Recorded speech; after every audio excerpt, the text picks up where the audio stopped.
All right, so my name is Kevin Ramirez. I'm a local artist, born and raised in Hartford, Connecticut, South End specifically, North End a little bit. Yeah, that's about it.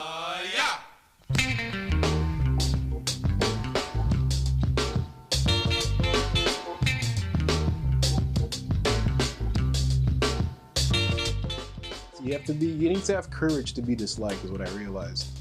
Like when you do shit for yourself, especially when you're homeless and there's like nothing for you to sort of like rely on for like peer review, you kind of just fall into things because you like them.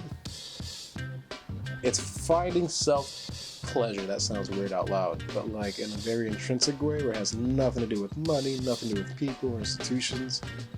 And it builds a kind of shamelessness in a way. Because everyone's trying to play that facade of like, oh, I gotta be liked, whether through art or through how my social etymology or through this or fucking this or that. Like, it was really easy to be dipped in shamelessness when you're homeless. Does that make sense? Yeah. And then you're like, oh wow, there's nothing I have to like pretend to be because it's all a facade. You can just do whatever you want.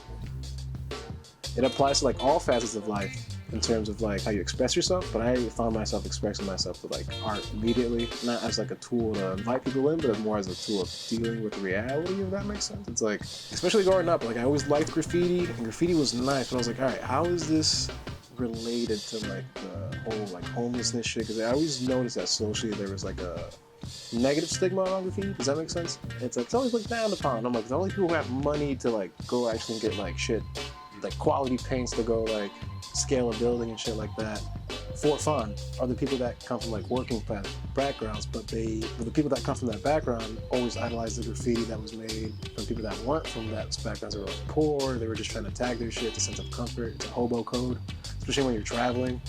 It's like you'll meet people by name and then you'll meet them by like their street name, and then any graffiti or tag that you see that they leave, it's kind of just like it's like when dogs pee. It's like, oh, my homie's been here. Like this is clearly a safe place for dogs, like homeless dogs or fucking street dogs or art dogs, or whatever analogy you want to make.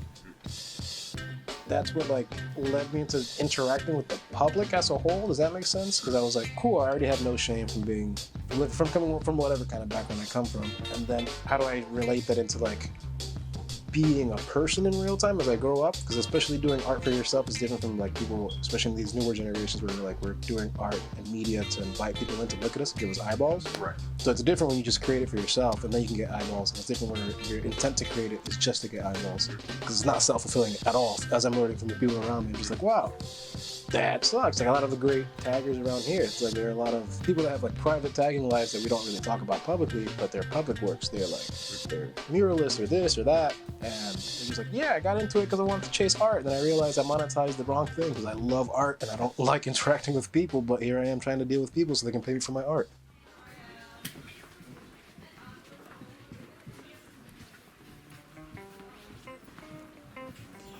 So it's like coming to terms with that, in terms of like, I like art, I can monetize it, probably will at some point, just don't feel like it. So like that's my one takeaway from the community. It's like I get to get lost in the information of like feedback, but thankfully like since I'm confident in myself and have the courage to like be disliked because of whatever reason, it's like it gives you the, how do I put it? It gives you the power to kind of just like power through things. It's like you can get lost comfortably. This relates back to like the whole fucking homeless thing. It's like once you get that perspective, how we're playing a facade, you get to see how people want to play their facades going onwards. And it's like, while I do appreciate the community and I'm from here, I'm like really hypercritical about certain things because like somebody has to be. I don't know, it gives you a different perspective in a way, especially when you're that young, when you can like understand that we're playing under like a certain like rule set. Being homeless kind of just gives you an appreciation for like the facade that we're playing in, but like not in a bad way. It's more of like we need the kind of facade. It's like a social network, like a social assurance, really.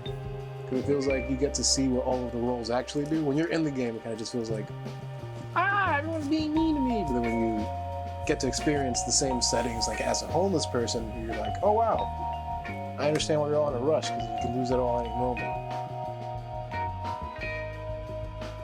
My best takeaway is that you are replaceable. which means a lot of different things, a lot of negative connotations initially in the human brain. But if you take a chance and breathe, you can see that it's like, it has a lot of positive connotations. Like, it's another encouraging factor. Like, yeah, you have all these great ideas, but they're in here. Go fucking splurge it out on something, whether it's on a person, not in a violent way, or a sexual way, you know what I mean. Or like on a wall, whatever your creative medium is.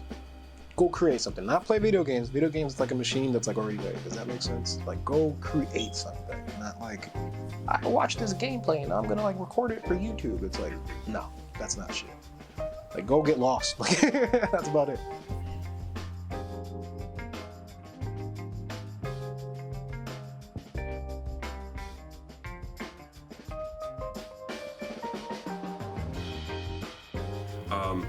I worked with Kevin when I was 16 at the movie theater, and I have to say, he's left a lasting impression. I thought about him approximately once a month. Since I met him again, I was like, damn, this dude's as awesome as I remember. Like, seriously. He's pretty dope, seriously. Like, you'll love him. What you see is what you get, and that's why we love him. He's like one of the realest people I've ever met, and I've known him for like a year, and I feel like I've known him forever. He's everything. You'll have Kevin is my drug boogeyman. Kevin knows all my deepest secrets that people don't know. Kevin's like my diary, low-key.